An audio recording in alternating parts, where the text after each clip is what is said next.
Halo, Shalom. Selamat pagi buat kita semua, saudara-saudara yang terkasih di dalam nama Tuhan Yesus Kristus. Kalau saya masih boleh ada sebagaimana saya ada, semua karena kebaikan, kemurahan Tuhan. Saya percaya pelayanan yang Tuhan percayakan kepada saya dan beserta tim yang ada, tim Ishak Prison Ministry atau IPM. Kalau kita masih ada, semua karena kebaikan Tuhan dan kemurahan Tuhan. Puji Tuhan, sudah kurang lebih ada 4-5 bulan kita nggak ketemu, tapi biar kiranya lewat pertemuan di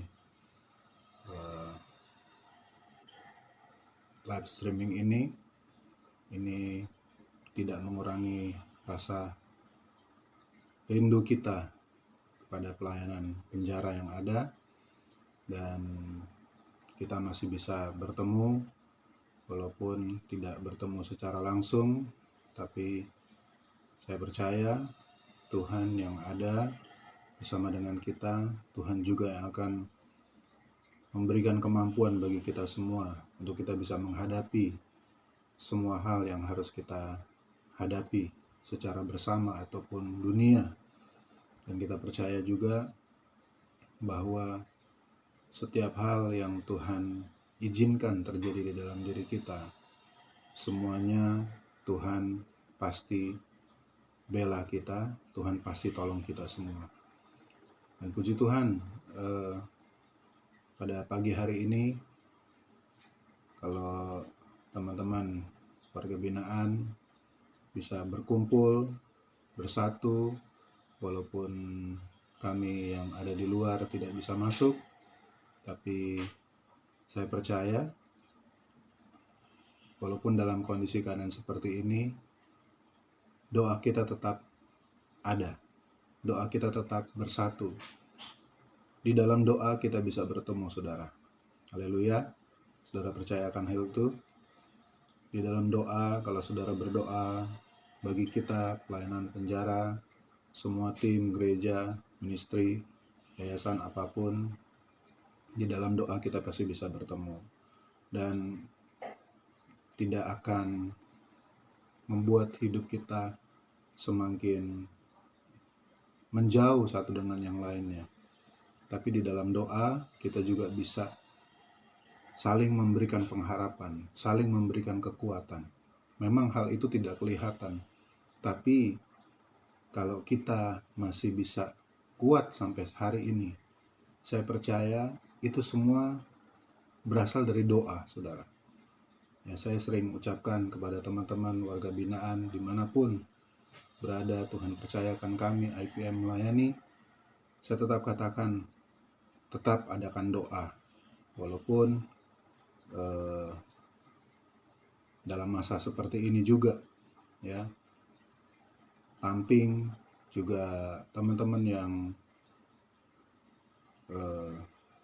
terlibat di dalam pelayanan, rindu untuk melayani pekerjaan Tuhan. Mari sama-sama berdoa supaya lewat doa tersebut kita sama-sama bisa melihat dan merasakan kebaikan Tuhan. Kalau saya, mungkin ada banyak teman-teman yang mendoakan saya, begitu juga saya, suami istri, juga mendoakan teman-teman yang ada. Pastilah Tuhan pasti memberkati kita. Tuhan pasti memberikan kesehatan, kekuatan untuk kita bisa melewati semuanya. Dan puji Tuhan, pada pagi hari ini saya harus menyampaikan firman Tuhan yang memang sudah menjadi jadwal kami IPM. Dan sebelumnya mari kita berdoa. Bapa kami dalam sorga, kami datang kepadamu pada pagi hari ini mengucap syukur, berterima kasih. Tuhan baik, Tuhan yang tolong kami, Tuhan yang topang kami, Tuhan yang pelihara hidup kami. Pada pagi hari ini ya Bapa, kami datang kepadamu dalam persekutuan yang indah bersama dengan Engkau. Roh Kudus ada di dalam hati kami, di dalam pikiran kami. Roh Kudus yang menenteramkan hati dan pikiran kami. Roh Kudus yang memberikan damai sejahtera di saat kami mendengar firman Allah. Roh Kudus juga akan memampukan kami untuk kami dapat menjadi pelaku firman-Mu.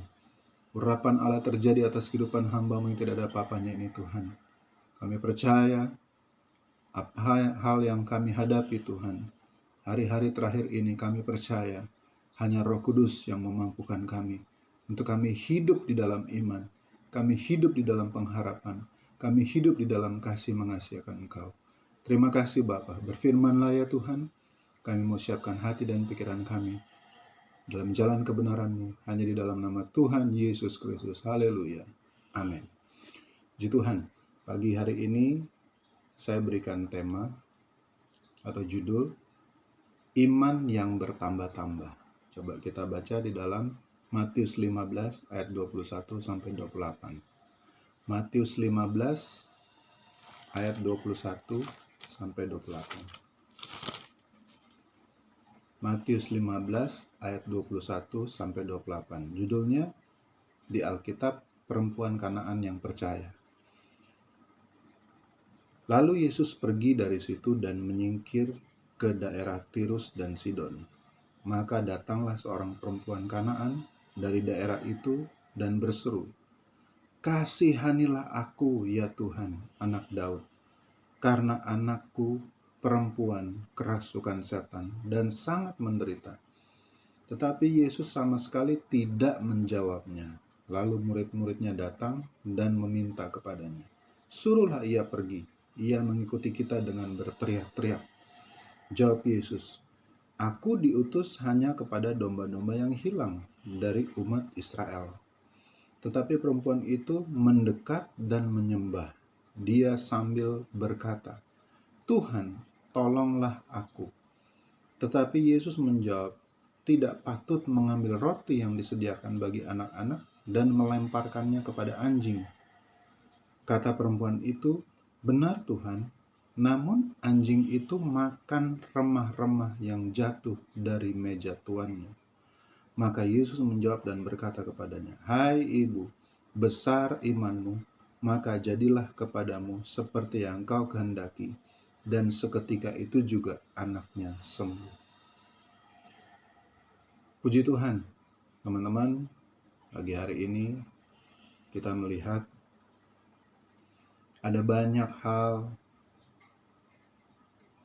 yang membuat iman kita bertambah-tambah. Iman kita bertumbuh. Lewat hal-hal tersebutlah Tuhan sudah menentukan setiap kejadian, setiap perkara, setiap hal yang kita hadapi. Tuhan sudah arahkan hidup kita untuk kita menang bersama dengan iman kita. Menang untuk menghadapi segala sesuatu. Tuhan mau iman kita bertambah-tambah. Tuhan mau kita enggak hanya iman yang kecil. Memang Tuhan inginkan iman sebesar biji sesawi. Tapi tidak hanya seperti itu. Tuhan mau sama seperti di Roma 12 ayat yang kedua. Coba kita baca. Roma 12 ayat yang kedua.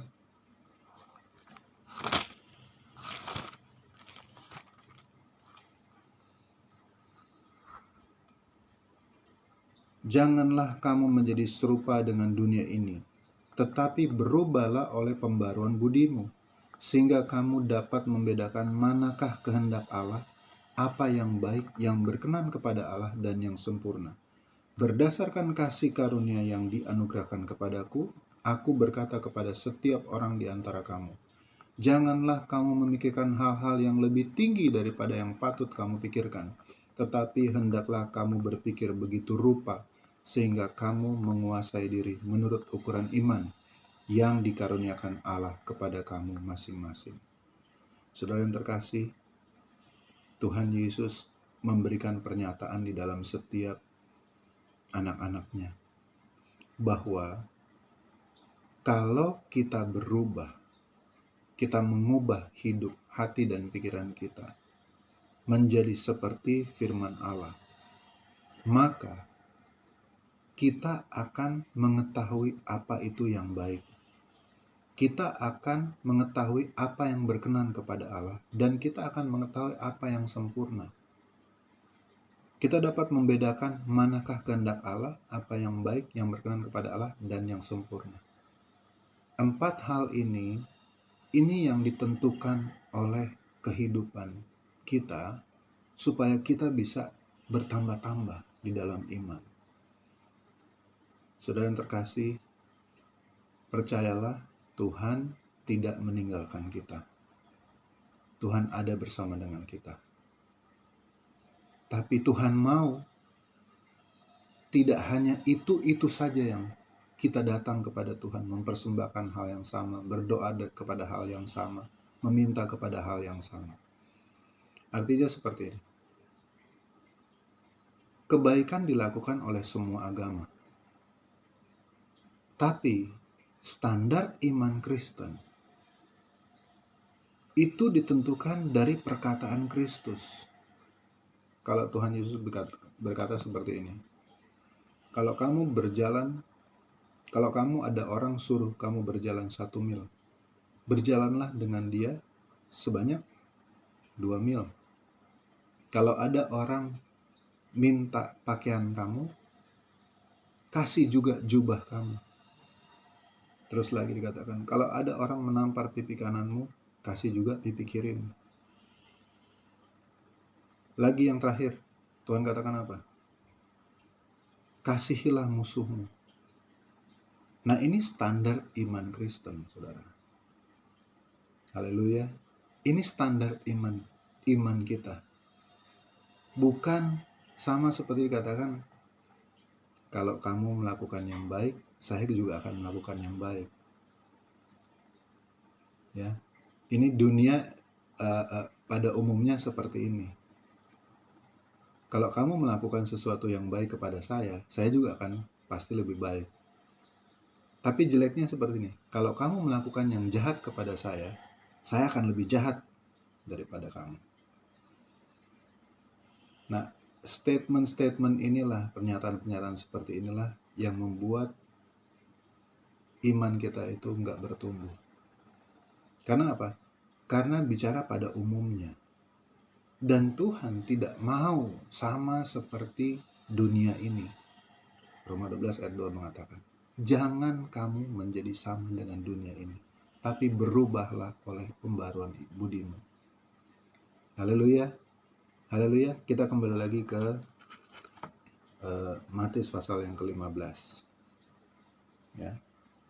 Keadaan yang sangat mendesak dialami oleh seorang perempuan Kanaan, yang dimana anak perempuannya yang kerasukan setan yang ada di rumahnya. Keadaan yang sama juga akan kita alami, karena semua manusia ditentukan akan hal yang mendesak tersebut. Banyak hal yang mendesak yang membuat hidup kita akhirnya datang kepada Tuhan. Kalau nggak mendesak, kita nggak datang sama Tuhan. Inilah kasih Tuhan, saudara. Inilah tangan Tuhan yang menarik hidup kita untuk menghadapi keadaan yang mendesak, sama seperti perempuan Kanaan tersebut. Kalau anaknya nggak kerasukan setan, dia mungkin nggak datang sama Tuhan Yesus. Gitu juga dengan kita. Kalau kita nggak titik-titik, kita nggak datang sama Tuhan. Kalau kita nggak mendapatkan hal yang buruk, hal yang menimpa kita nggak datang sama Tuhan. Tapi percaya, kita baca selanjutnya. Demikian pula hal ini menjadi pelajaran bagaimana kita datang kepada Tuhan dalam keadaan mendesak.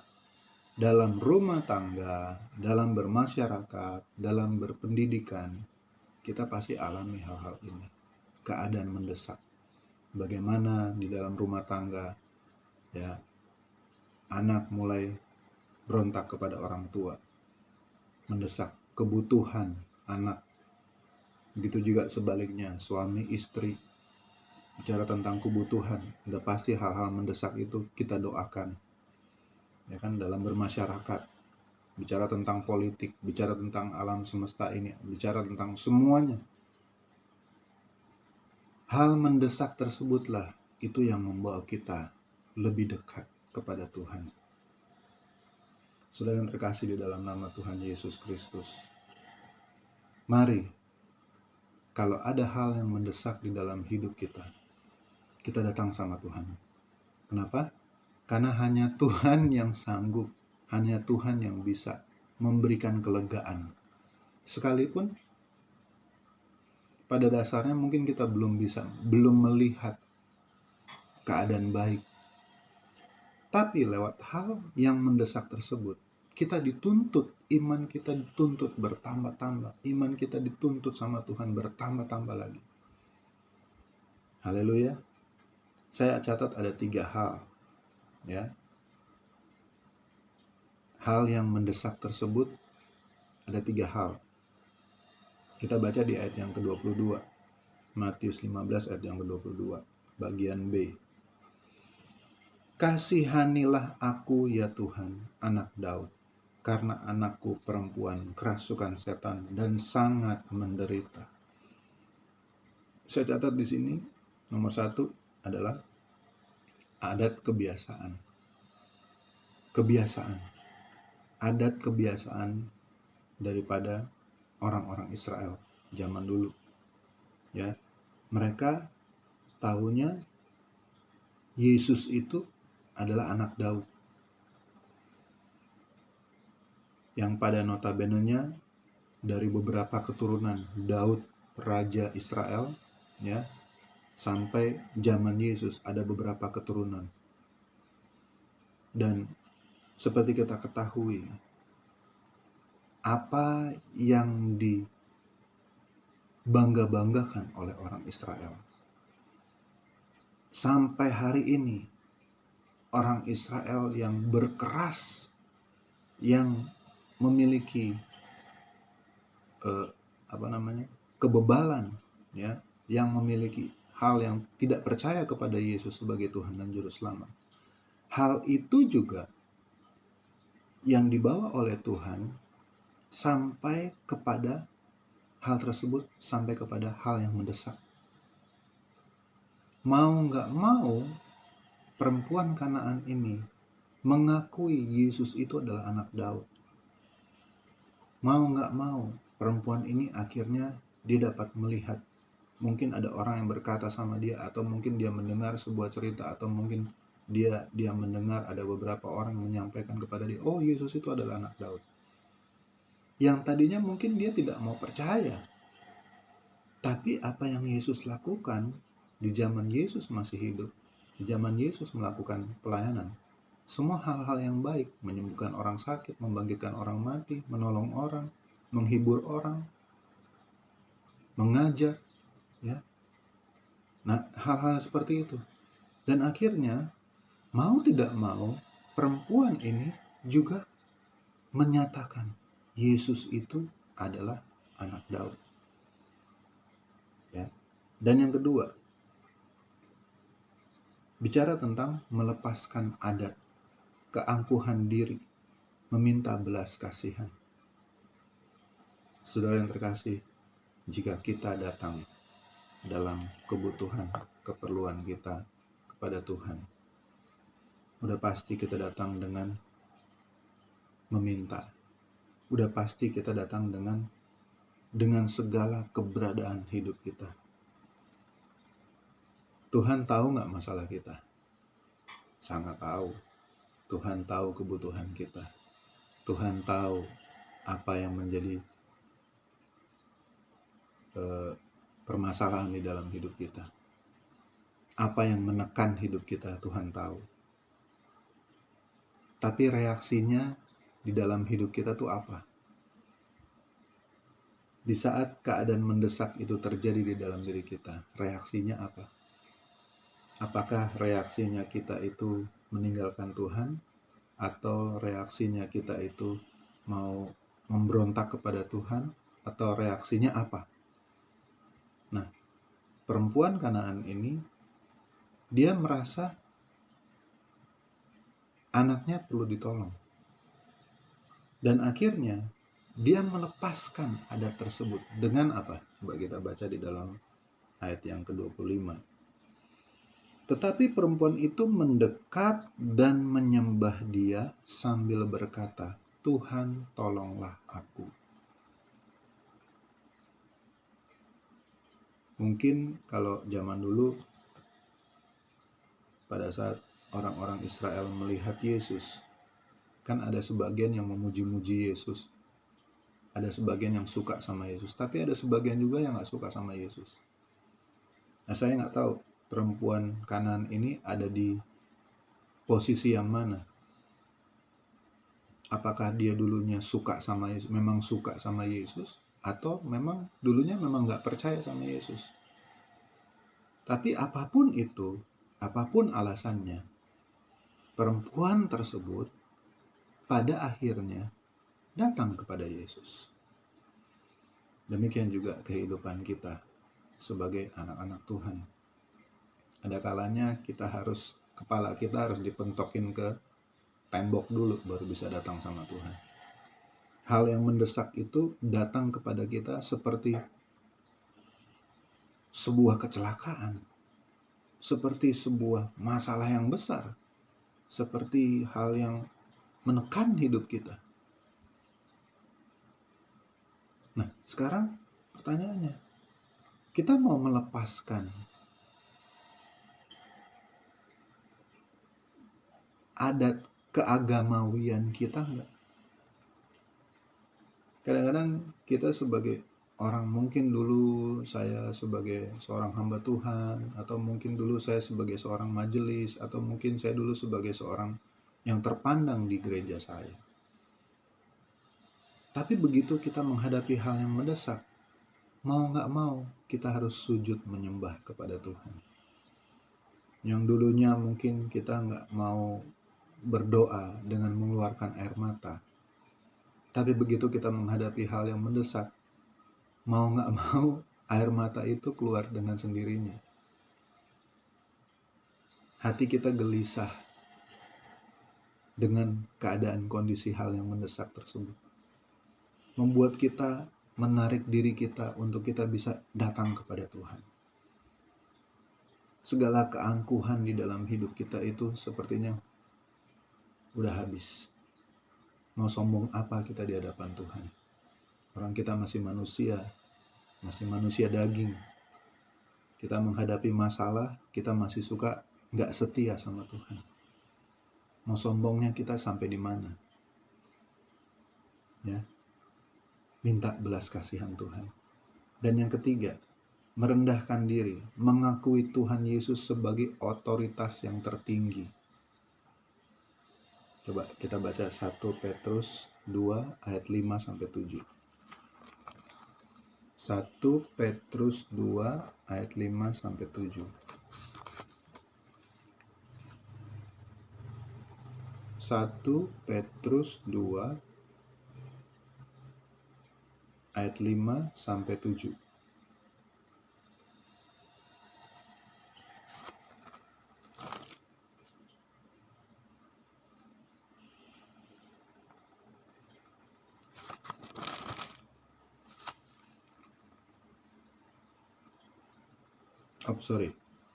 Bukan 1 Petrus, 2 Petrus 1 ayat 5-7. 2 Petrus 1 ayat 5-7. Justru karena itu kamu harus dengan sungguh-sungguh berusaha untuk menambahkan kepada imanmu kebajikan, kepada kebajikan pengetahuan, dan kepada pengetahuan penguasaan diri, kepada penguasaan diri ketekunan, dan kepada ketekunan kesalehan, dan kepada kesalehan kasih akan saudara-saudara, dan kepada kasih akan saudara-saudara kasih akan semua orang. Iman kita akan bertambah-tambah di saat keadaan mendesak itu terjadi di dalam diri kita. Dan mau gak mau, kita akan menyembah kepada Tuhan. Masuk penyembahan kita kepada Tuhan, gak semuanya harus dikatakan kalau bicara tentang bahasanya gereja, ya. Harus guling-gulingan, muntah-muntah, harus, kalau ini yang bagi yang karismatik, ya. Enggak juga semua harus seperti itu. Orang dalam kebutuhannya yang mendesak, permintaannya itu dia ulang-ulang sama Tuhan. Kebutuhannya itu dia ulang-ulang sama Tuhan. Tuhan, saya mau satu hal ini. Tuhan, saya mau ini, Tuhan. Tuhan, saya mau ini, Tuhan. Tuhan, tolong saya, Tuhan. Tuhan, tolong saya. Itu orang yang kebutuhannya yang mendesak. Jadi makanya di sini dikatakan, justru karena itu kamu harus dengan sungguh-sungguh berusaha untuk menambahkan kepada imanmu kebajikan, kepada kebajikan pengetahuan, kepada pengetahuan penguasaan diri, kepada penguasaan diri ketekunan, kepada ketekunan kesalehan, kepada kesalehan kasih akan saudara-saudara, kepada kasih akan saudara-saudara, kasih akan semua orang. Ini bicara tentang bagaimana kehidupan kita di luar daripada ibadah. Di luar ibadah, apa yang kita lakukan? Mungkin pada saat kita datang sama Tuhan di gereja, kita minta sama Tuhan, Tuhan tolong saya, Tuhan tolong saya. Tapi di luar apa? Setelah kita pulang dari gereja, keluar dari gereja, apa yang kita lakukan? Maukah kita tetap berusaha menambahkan iman kita akan kebajikan? Mau nggak kita tetap baik sama orang? Mau nggak kita memiliki pengetahuan firman Tuhan?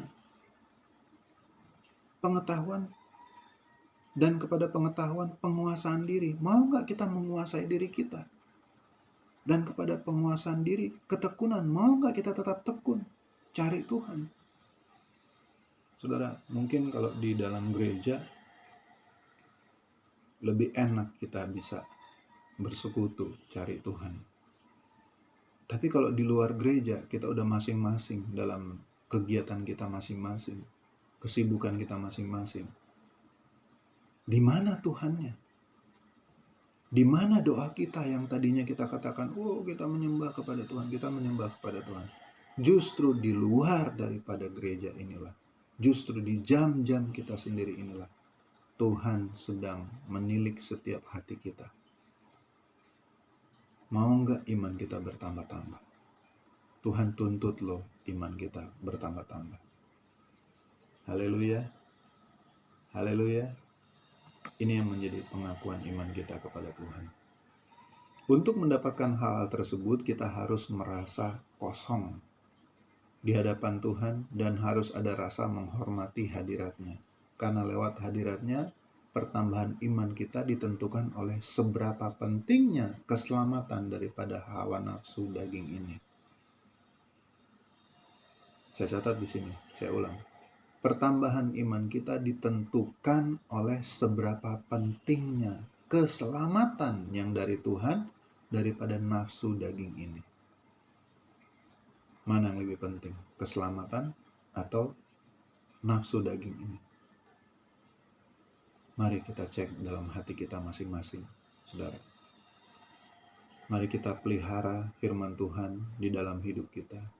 Menjadi bagian yang terpenting. Keselamatan itu adalah bagian yang terpenting di dalam hidup kita.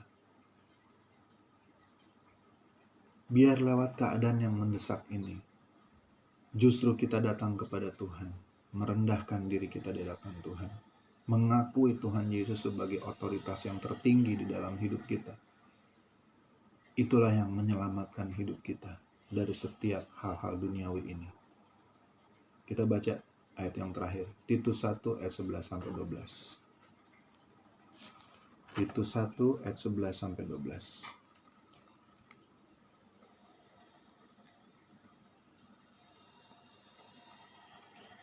Maaf, Titus 2 ayat 11-12. Titus 2 ayat 11-12. Karena kasih karunia Allah yang menyelamatkan semua manusia sudah nyata. Ia mendidik kita supaya kita meninggalkan kefasikan dan keinginan-keinginan duniawi dan supaya kita hidup bijaksana. adil, dan beribadah di dalam dunia sekarang ini. Amin. Ia mendidik kita supaya kita meninggalkan kefasikan dan keinginan-keinginan duniawi. Lewat hal yang mendesak tersebut, saudara, ya, justru Tuhan sedang mendidik hidup kita kepada hal-hal yang baru lewat iman percaya kita kepada Tuhan. Iman akan bertambah-tambah jika kita alami keadaan mendesak. Maka kita bersyukur akan hal yang terjadi supaya kita beroleh selamat yang dari Tuhan Yesus. Saudara yang dikasihi oleh Tuhan, pagi hari ini sebentar kita akan berdoa. Kita percaya yang kita hadapin dari apa yang menjadi kebutuhan keperluan kita di dalam Tuhan, apapun itu. Mungkin teman-teman punya pergumulan akan rumah tangga, akan anak-anak di rumah, akan istri. Mungkin teman-teman punya pergumulan akan sesama tinggal di blok. Mungkin teman-teman punya pergumulan akan masa depan. Hal itu membuat hidup kita menjadi seperti mendesak. Kita minta sama Tuhan. Tapi yang Tuhan mau nggak kita tetap melakukan yang baik? Kita tetap bisa menguasai diri kita. Mau nggak kita tetap setia kepada Tuhan? Mau nggak kita tetap, bukan hanya pada saat kita datang kepada Tuhan, pada saat kita di gereja, kita minta ampun, kita minta apa segala macam sama Tuhan, minta pengampunan, memohon, meminta kepada Tuhan di gereja. Tapi di luar dari gereja, apa yang kita lakukan? Tuhan mau kita tetap setia. Supaya apa? Tuhan sedang menguji iman kita. Sampai di mana iman kita? Mau nggak kita memiliki iman yang tidak sama seperti bicara tentang perjanjian lama? Ya. Karena bicara tentang perjanjian lama itu, coba kita ayat terakhir, Matius pasal yang ke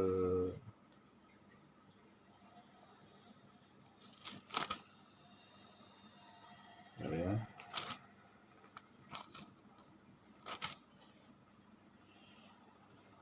Matius pasal yang ke-7 ayat yang ke-12. 7 ayat 12. Matius 7 ayat 12.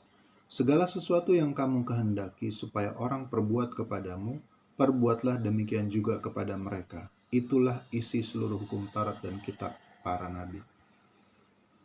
Saudara, zaman dulu perjanjian lama ini, ayat ini dicatat. Dan standar iman daripada orang Israel zaman dulu sebelum Yesus ini, segala sesuatu yang kamu kehendaki supaya orang perbuat kepadamu, perbuatlah demikian juga kepada mereka. Kalau kamu melakukan yang baik kepada saya juga akan lebih jauh baik daripada kamu. Tapi kalau kamu melakukan jahat kepada saya akan lebih jahat daripada kamu. Saudara, itu statementnya perjanjian lama. Tapi statementnya perjanjian baru berbeda. Bukan artinya yang lama sudah usang, sudah tua, terus akhirnya diganti. Enggak. Tapi justru digenapi oleh Yesus. Haleluya. Yesus menggenapi semuanya itu dengan berkata. Ada banyak perkataan Yesus kalau saudara baca di dalam perjanjian baru. Ya. Mengikuti perintahnya Yesus, mengikuti ajarannya Yesus. Ya, itu menjadi standar iman kita sekarang ini. Mau nggak kita lakukan itu, saudara? Tuhan sedang menuntut kita supaya iman kita bertambah-tambah. Tidak menjadi sama seperti dunia ini, Tapi Tuhan mau kita itu bertumbuh mengasihi Tuhan, bertumbuh mengasihi Tuhan, bertumbuh mengasihi Tuhan. Saudara yang terkasih, kita akan berdoa biar kiranya Tuhan menolong hidup kita semua dalam keadaan berumah tangga. Saudara-saudara, saya tahu banyak masalah, ya, semua perkara. Kenapa saudara bisa ada di penjara ini? Semua berasal dari rumah tangga. Rumah tangga hancur, semuanya serba hancur, masa depan hancur, dan hal itu membuat diri kita merasa sesak, merasa tertekan, merasa tidak bergairah. Tapi pagi hari ini kita datang kepada Tuhan, meminta, memohon, sama seperti perempuan Kanaan tersebut. Meminta, memohon, Tuhan pasti kasih jalan keluar. Tuhan pasti kasih kemenangan di dalam iman percaya kita kepada Tuhan. Mari kita berdoa. Bapa kami dalam sorga, Engkau mendengar setiap seruan hati kami. Engkau tahu apa yang menjadi kebutuhan keperluan kami. Hamba berdoa di dalam nama Tuhan Yesus Kristus. Di dalam nama Tuhan Yesus Kristus juga mereka akan memiliki kemenangan. Di saat tangan mereka terangkat, ya Tuhan, Engkau pasti turun tangan, membela, menolong kehidupan mereka semua.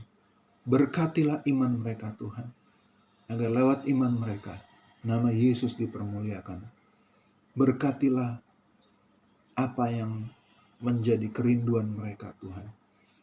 Di saat mereka keluar dari penjara, kami percaya Tuhan, Engkau sanggup melakukan kemenangan iman mereka Tuhan. Kembalikan apa yang sudah hilang di dalam kehidupan rumah tangga mereka. Kembalikan ya Tuhan, karena itu adalah janji-Mu di dalam kehidupan kami semua sebagai anak-anak-Mu Tuhan. Terima kasih Bapa. Damai sejahtera-Mu, sukacita-Mu Tuhan, yang melampaui segala akal pikiran, itu akan menyertai kehidupan kami semua di dalam Kristus Yesus yang mengasihi akan Engkau ya Tuhan. Terima kasih, terpujilah nama-Mu kekal sampai selamanya.